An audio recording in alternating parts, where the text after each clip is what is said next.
and siyezwa nje ukuthi labafana laba seLimpopo bangazithola basenkingeni. Mabasenkingeni Sithibo Sishilo sathi siyangena. And if isingena obviously the mangicheka I group. We might be in the same group neSandawana.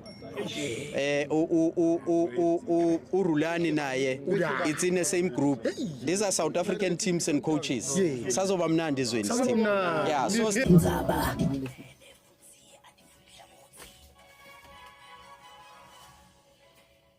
Ikabanga kanjalo yesikhombisa insimbi nati tihlokwana tetindzaba temhlaba letavakala kahle ngensimbi yesiphohlongo letida nemhlaba engadle dzakene kuphunya luthuli.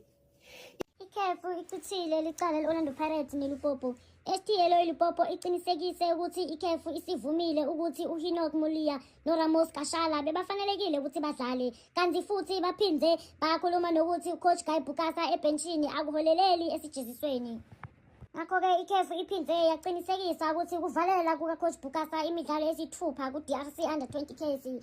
Ikhefu iphindze yasheshisa i-Orlando Pirates ngama-final ingana njenge-344,000 ngokuchitha amakhemikhali layingoti ema-dressing room. Phindze babafina 86,000 ngokungahlinzeki kwama-accreditation adingekayo.